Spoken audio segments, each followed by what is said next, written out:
Saudara terkasih dalam Kristus Yesus, kita jumpa lagi dalam Minggu 20 setelah Trinitatis. Sebelum kita mendengarkan firman Tuhan, kita bersatu dalam doa. Damai sejahtera Allah yang melampaui segala akal dan pikiran, itulah yang memelihara hati dan pikiranmu dalam Kristus Yesus Tuhan. Amin. Saudara, firman Tuhan untuk kita pada minggu ini diambil dari Yohanes 4 ayat 5 sampai ayat 14. Demikian firman Tuhan. Maka sampailah ia ke sebuah kota di Samaria yang bernama Sikhar, dekat tanah yang diberikan Yakub dahulu kepada anaknya Yusuf. Di situ terdapat sumur Yakub. Yesus sangat letih oleh perjalanan. Karena itu ia duduk di pinggir sumur itu. Hari kira-kira pukul 12, maka datanglah seorang perempuan Samaria hendak menimba air. Kata Yesus kepadanya, "Berilah aku minum." Sebab murid-muridnya telah pergi ke kota membeli makanan. Maka kata perempuan Samaria itu kepadanya, "Masakan engkau seorang Yahudi minta minum kepadaku seorang Samaria? Sebab orang Yahudi tidak bergaul dengan orang Samaria." Jawab Yesus kepadanya, "Jikalau engkau tahu tentang karunia Allah, dan siapakah dia yang berkata kepadamu, 'Berilah aku minum,' niscaya engkau telah meminta kepadanya, dan ia telah memberikan kepadamu air hidup." Kata perempuan itu kepadanya, "Tuhan, engkau tidak punya timba dan sumur ini amat dalam. Dari manakah engkau memperoleh air hidup itu?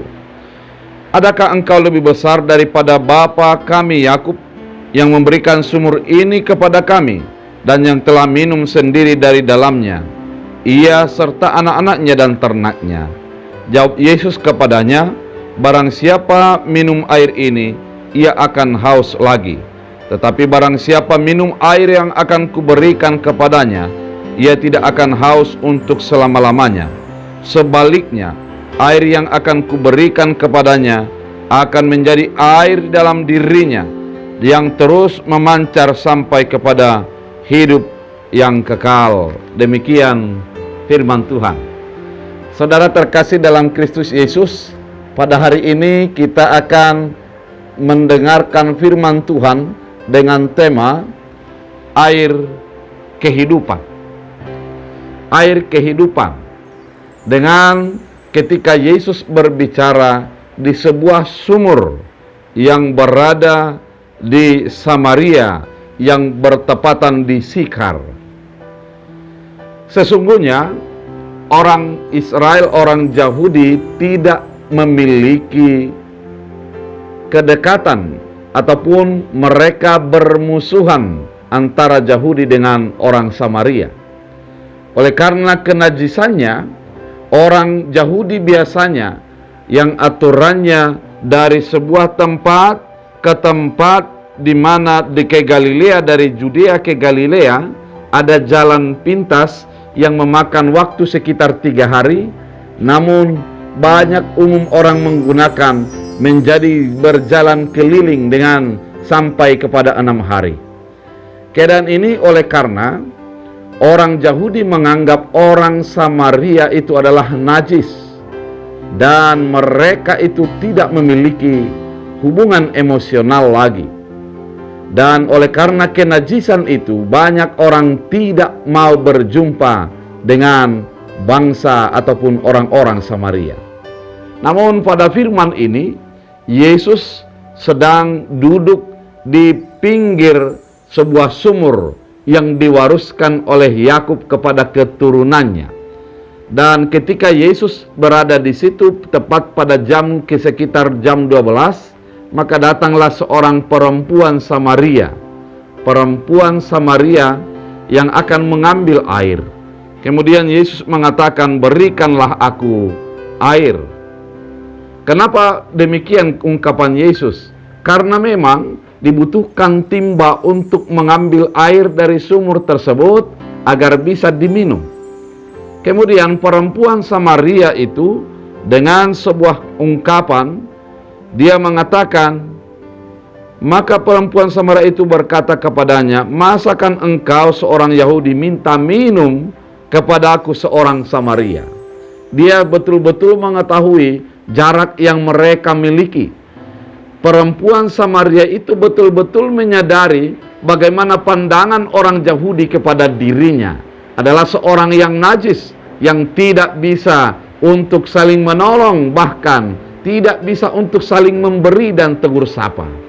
Namun yang dilakukan Yesus mengatakan, berikanlah kepadaku air.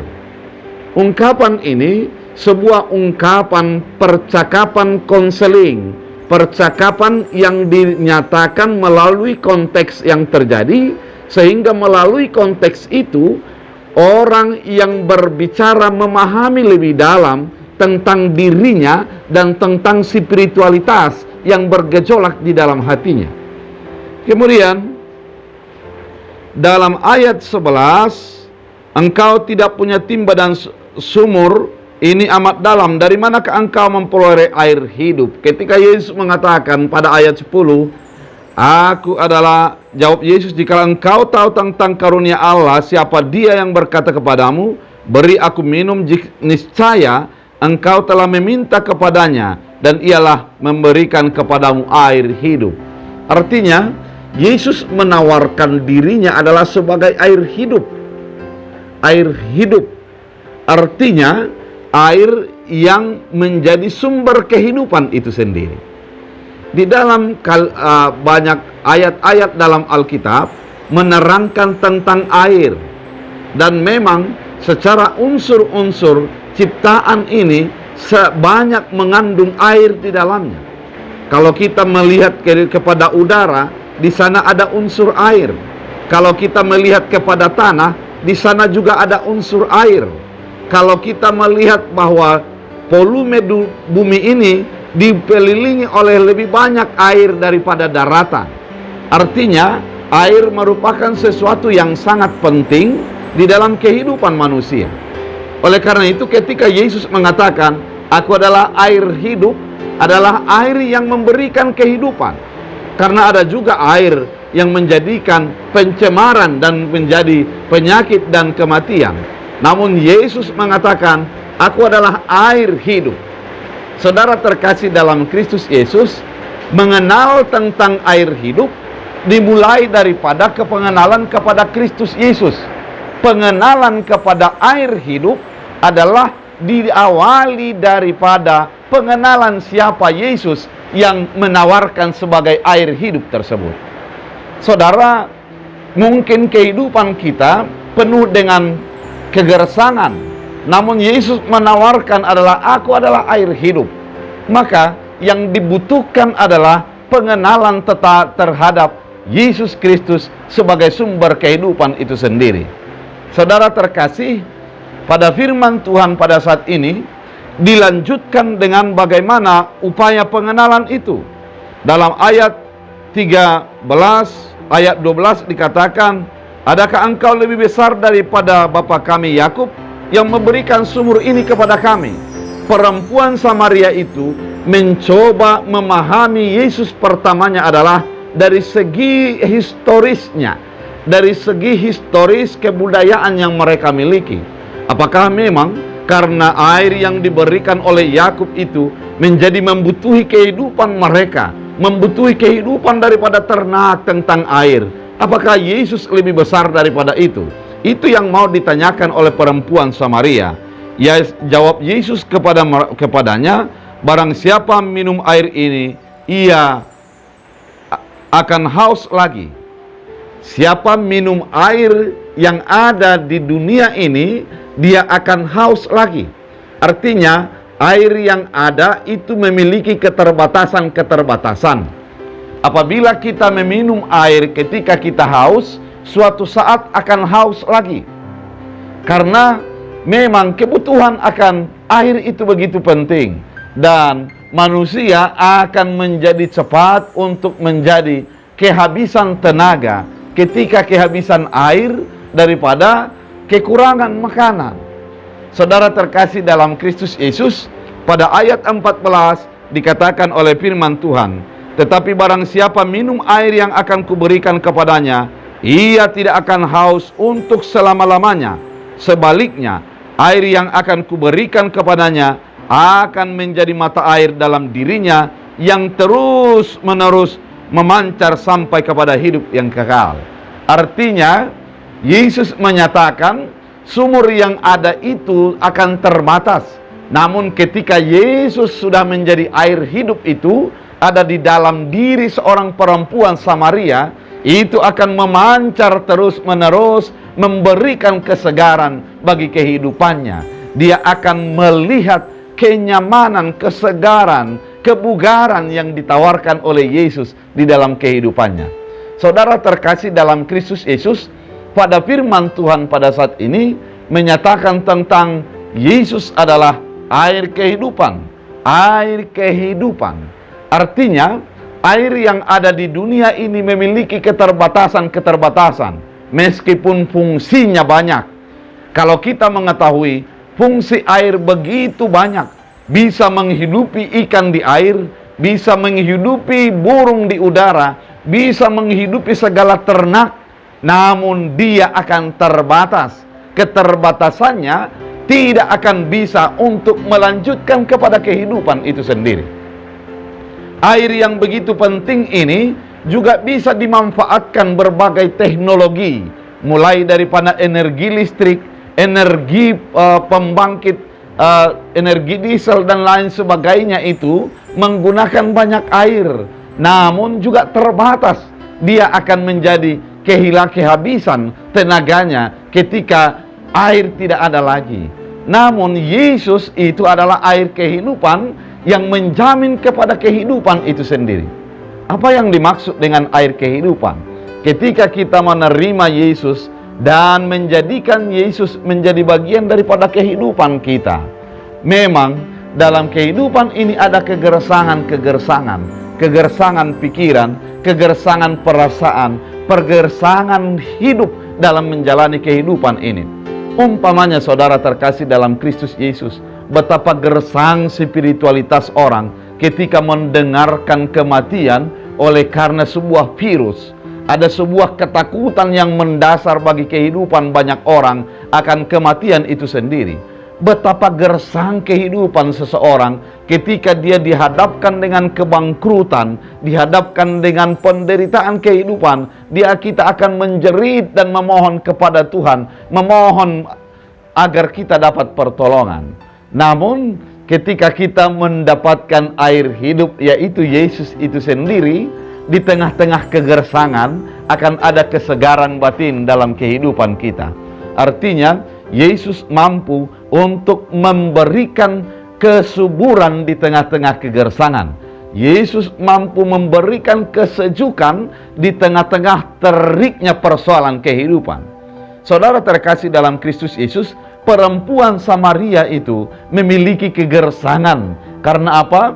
Dia percaya kepada Allah, namun juga percaya kepada dewa-dewa yang ada di atas bukit. Dia di dalam menjalani kehidupannya dikatakan dia memiliki 5 suami yang bukan menjadi kepunyaannya sendiri. Artinya ada kegersangan sosial dalam dirinya. Dan di dalam kegersangan persahabatan juga kelihatan bahwa antara Samaria dan orang Yahudi, dia sangat benar mengetahui bahwa ada jarak di antara mereka. Namun ketika sudah menerima air kehidupan, yaitu Yesus itu sendiri, persahabatan antara manusia dengan manusia semakin baik dan semakin akrab yang satu dengan yang lain. Kemudian kegersangan antara spiritualitas yang dulunya pengenalan kepada Allah ada di gunung, ada di yang lain itu menjadi pengenalan yang tepat kepada Allah, yaitu Yesus Kristus yang diutus untuk menjadi juru selamat. Kegersangan sosial, kegersangan psikologi diatasi bersama dengan hadirnya Yesus sebagai air kehidupan dalam kehidupan perempuan Samaria. Demikian juga kehidupan kita, ketika Yesus menawarkan sebagai air kehidupan, mari kita datang, kita terima Yesus sebagai Tuhan dan Juru Selamat kita yang memberikan kesegaran bagi kehidupan kita. memberikan sebuah kekuatan bagi kehidupan kita, memberikan solusi atas segala persoalan-persoalan di dalam kehidupan kita. Ketika kita kepada Yesus, di dalam Yesus ada jalan keluar. Dikatakan pada firman Tuhan, dikatakan siapa yang menerima air kehidupan itu, dia akan hidup untuk selama-lamanya. Artinya, ada kehidupan yang disediakan bagi orang yang percaya kepada Kristus Yesus. Ketika kita menghidupi kehidupan pada saat ini, beriman kepada Kristus Yesus, dan ketika saatnya Tuhan akan memanggil kita, kita akan bersama dengan Yesus untuk selama-lamanya. Saudara terkasih dalam Kristus Yesus, Yesus adalah air kehidupan itu. Air yang ditawarkan untuk kesegaran, untuk menjadi solusi, untuk menjadi penguat dalam kehidupan kita pada saat ini. Maka terimalah Yesus sebagai Tuhan dan Juru Selamatmu. Terimalah Yesus sebagai solusi atas segala persoalan dan pergumulan kehidupanmu. Ketika itu dilakukan, maka kita akan beroleh air kehidupan yang menyegarkan hati, jiwa, dan roh kita. Saudara terkasih dalam Kristus Yesus, Yesus adalah air kehidupan. Terima dan jadikan menyegarkan hidupmu dan menjamin diri kita untuk beroleh kehidupan yang kekal. Tuhan Yesus memberkati kita bersatu di dalam doa. Terima kasih Tuhan Yesus, Engkau mengingatkan kami. Sebagaimana perempuan Samaria memiliki kegersangan, demikian juga kehidupan kami bisa gersang secara spiritual, secara sosial, dan secara kehidupan kami sehari-hari. Namun Tuhan menjamin agar kami beroleh kehidupan atau kesegaran yang kekal itu, agar kami menerima Yesus. Jadikan firman-Mu menjadi bahagian kehidupan kami, sehingga kami beroleh air kehidupan. Dalam Kristus Yesus. Amin. Tuhan Yesus memberkati.